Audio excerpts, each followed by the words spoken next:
Today's meeting between the IEBC and aspirants gunning for different positions was significant in setting the grounds for nomination rules and procedures as they prepare to hand in their papers starting this weekend. The chairman of the Electoral Commission, Wafula Chebukati, took time this morning to meet with presidential aspirants for a pre-nomination meeting with the main aim of educating them on the process and requirements as they prepare to submit their papers on the 28th and 29th of this month.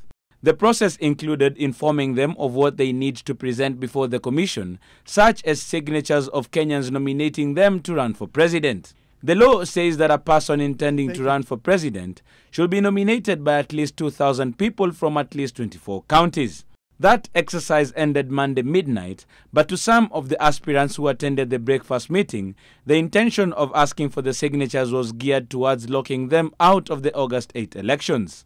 You also are required to have 2,000 supporters who are not members of any party, but they must be registered voters from each of the majority counties. So you also require 48,000 signatures from at least 24 counties, but they cannot be members of political parties. We'll be checking that very carefully. Clearly, IEBC has set up a trap to rule out and to cancel out independent candidates in Kenya.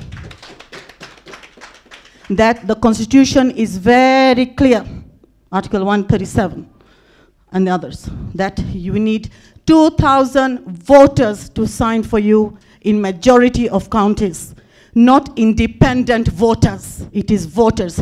Focus on whether a candidate has presented 48,000 registered voters, not 48,000 voters of registered members of that political party, because then you're dividing the importance of a presidency. If somebody from Jubilee admires my idea and he is registered with the Jubilee, he can support me, my presidential bid.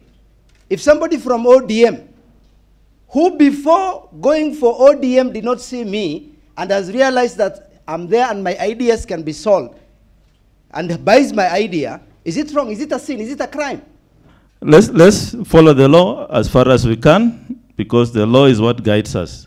If the commission decides to make unilateral decisions in disregard of the law, then we are headed for a state of anarchy.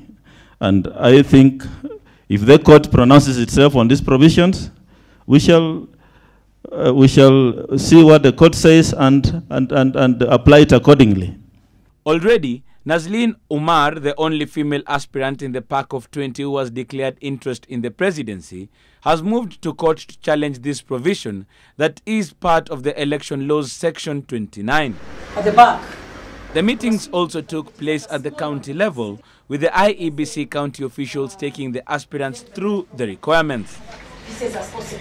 In Kiambu, most of the independent aspirants attended the meeting, with those who won party nominations giving it a wide berth. Amongst them was the county's governor, William Kabogo, and Senate aspirant Karungo Wadhangwa. Any IEBC personnel, casual or otherwise, who participated in nominations of Jubilee here in the county cannot participate as presiding officers, returning officers, or any role on the 8th of August elections.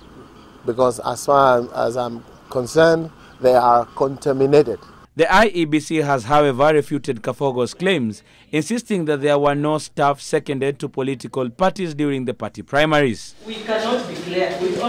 In Machakos, both Jubilee and NASA politicians met the IEBC representatives as part of the sensitization. This featured in most of the counties in readiness for submission of papers. Kennedy Mureithi, NTV.